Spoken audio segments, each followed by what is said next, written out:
বন্ধুরা কেমন আছো? পয়লা বৈশাখের দিন সাউথ সিটি মলের ফেম অ্যান্ড গ্রিলে চলে গেছিলাম, আর ওদের অফুরন্ত খাবার সেটা তো বলে শেষ হবে না। এত কিছু ছিল মেইন কোর্সে, শেষ আর হচ্ছে না। সাথে ছিল স্যালাডস, তারপরে স্ন্যাক্স কর্নার, স্ন্যাক্সে আরো কত কিছু ছিল, সব নিমেষে শেষ হয়ে যাচ্ছে।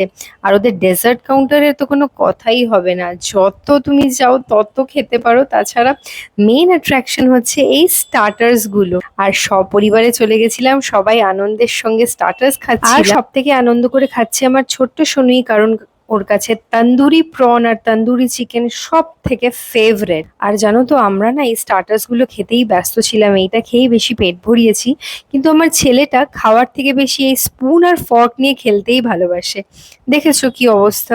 আর ডেজার্টের কথা কি বলবো, ফ্রুটস, আইসক্রিম, পেস্ট্রি, যা চাইবে তাই আছে। আর আমার মার এক্সপ্রেশন দেখেছো। আর ভিডিওটা ভালো লাগলে অবশ্যই লাইক করো, আর দেখে জিভে জল আসলে কমেন্ট করে অবশ্যই জানিও।